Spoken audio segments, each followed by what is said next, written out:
Hello बच्चों, आज की क्लास में हम लोग स्टार्ट करने वाले हैं इंट्रोडक्शन टू अकाउंटिंग का पार्ट नंबर 4। ऑलरेडी इस चैप्टर के ऊपर 3 पार्ट्स में आपके लिए अपलोड कर चुका हूं। अगर आपने वो नहीं देखा वो भी देख लेना। कई सारे इंपॉर्टेंट कंसेप्ट हम वहां कवर कर चुके हैं। आज इस चैप्टर के अंदर हम लोग इसका पार्ट नंबर 4 स्टार्ट करने वाले हैं और पार्ट नंबर 4 के अंदर एक बहुत ही छोटा सा टॉपिक हम लोग कवर करने वाले हैं जिसका नाम है टाइप्स ऑफ अकाउंटिंग। इसके अंदर हम कवर करने वाले हैं फाइनेंशियल अकाउंटिंग क्या होता है, कॉस्ट अकाउंटिंग क्या होता है और मैनेजमेंट अकाउंटिंग क्या होता है। तो 3 टाइप की अकाउंटिंग होती है। तीनों टाइप की अकाउंटिंग में थोड़ा सा डिफरेंस हम समझने वाले हैं। तो ये फाइनेंशियल अकाउंटिंग हमें पूरी 11th क्लास में फाइनेंशियल अकाउंटिंग ही पढ़नी है। फाइनेंशियल अकाउंटिंग किससे रिलेटेड होता है? It is an art of recording यानी कि बिजनेस की जितनी भी ट्रांजेक्शन है उसे रिकॉर्ड कर लो जर्नल एंट्री से। क्लासिफिकेशन, उनका क्लासीफाई करो यानी सेम नेचर की ट्रांजेक्शन को सेम जगह रखो। समराइजिंग का मतलब बहुत सारे अकाउंट है तो उनको समराइज करके छोटा कर दो, ठीक है। उसके बाद रिपोर्टिंग करना जिसमें हम प्रॉफिट एंड लॉस अकाउंट बनाते हैं, बैलेंस शीट बनाते हैं। और एनालाइजिंग करना किसका? फाइनेंशियल इंफॉर्मेशंस का, ठीक है। तो बिजनेस की जितनी भी ट्रांजेक्शन है उनको recording, classifying, summarising, interpreting, communicating, ये सारा काम कौन करता है? हमारे लिए फाइनेंशियल अकाउंटिंग करता है। तो फाइनेंशियल अकाउंटिंग क्या करता है कि कितने रुपए की सेल हुई है, कितने रुपए की परचेज हुई है, ठीक है, कितना पैसा गया, कितना पैसा आया, ये सारा काम जो होता है रिकॉर्ड करने का काम, क्लासिफाई करने का, समराइज करने का, ये फाइनेंशियल अकाउंटिंग का होता है। एक और टाइप होती है अकाउंटिंग की जो हमें 11th में भी नहीं पढ़नी ना 12th में पढ़नी, ये हमें ग्रेजुएशन वगैरह के अंदर पढ़नी होती है। अगर आप कोई प्रोफेशनल कोर्स करते हो तो वहां पर आपको पढ़ना पड़ेगा।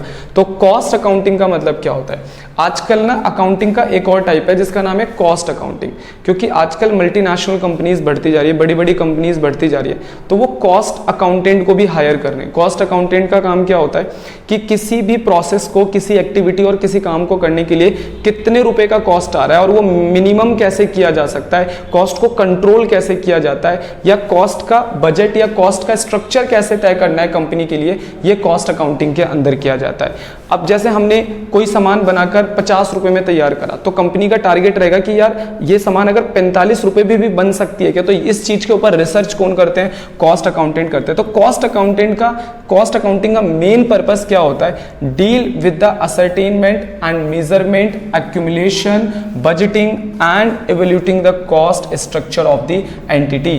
कॉस्ट, किसी भी सामान को बनाने में कितने रुपए का कॉस्ट आ रहा है उसको असर्टेन करना, कि ठीक है, किसी भी काम के लिए कॉस्ट के स्ट्रक्चर को तैयार करना, कॉस्ट का मेजरमेंट करना, एक्यूमुलेशन करना, ये सारा काम किसका होता है? कॉस्ट अकाउंटिंग का। तो अब डिफरेंस चेक करो फाइनेंशियल अकाउंटिंग और कॉस्ट अकाउंटिंग के अंदर क्या डिफरेंस होता है। फाइनेंशियल अकाउंटिंग जो चीजें जितने रुपए में खरीदी बेची जा रही है, कितना कैश आ रहा है, कितना कैश जा रहा है, इससे रिलेटेड है। जबकि जो कॉस्ट अकाउंटिंग है वो कॉस्ट अकाउंटिंग जो है वो किसी प्रोडक्ट्स के ऊपर हम कितना खर्चा कर रहे हैं उसे बनाने के ऊपर, क्या उसको हम मिनिमाइज कर सकते हैं, किसी प्रोसेस पे हम कितने रुपए का खर्च कर रहे हैं, किसी सर्विस के ऊपर हम कितना खर्च कर रहे हैं, तो उसके ऊपर एनालिसिस करना कॉस्ट अकाउंटिंग का काम होता है। लास्ट आता है हमारा मैनेजमेंट अकाउंटिंग। मैनेजमेंट अकाउंटिंग हमारे को क्या कहता है? मैनेजमेंट अकाउंटिंग कहता है कि आपने पैसा कमा लिया, बहुत अच्छी बात है, लेकिन उस पैसे को हमें सही से यूटिलाइज भी करना है।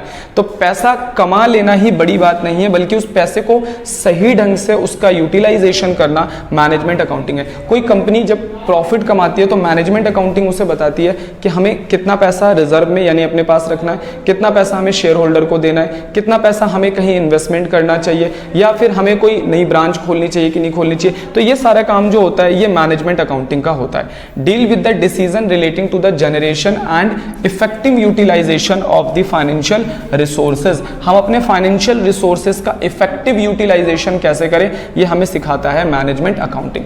तो फाइनेंशियल अकाउंटिंग सारे फाइनेंशियल नेचर के ट्रांजैक्शन को record, classify, summarise, interpret, communicate करता है। जबकि कॉस्ट अकाउंटिंग किसी भी काम को करने में जो भी कॉस्ट आ रही है उसको असर्टेनमेंट, मेजरमेंट, एक्यूमुलेशन, उस कॉस्ट के लिए बजटिंग और evaluating the cost structure of the entity का काम करता है। जबकि जो मैनेजमेंट अकाउंटिंग है वो रिलेटेड है effective utilisation of the financial resources. आपने जो पैसा कमाया उसको आपको कैसे यूटिलाइज करना है, कहां कहां कितना यूटिलाइज करना है, ये बताता है हमारे को मैनेजमेंट अकाउंटिंग। तो ये 3 टाइप की अकाउंटिंग होती है, लेकिन 11th क्लास में तो हमें फाइनेंशियल अकाउंटिंग ही पूरी पढ़नी है, ठीक है। लेकिन एग्जाम में आ जाता है 1-1, 2-2 नंबर में कि टाइप्स ऑफ अकाउंटिंग लिखो। मैनेजमेंट अकाउंटिंग पूछ सकता है, कॉस्ट पूछ सकता है, फाइनेंशियल अकाउंटिंग, तो आपको ऐसे एग्जाम के अंदर लिखना है। तो आज की क्लास के अंदर बच्चों इतना ही।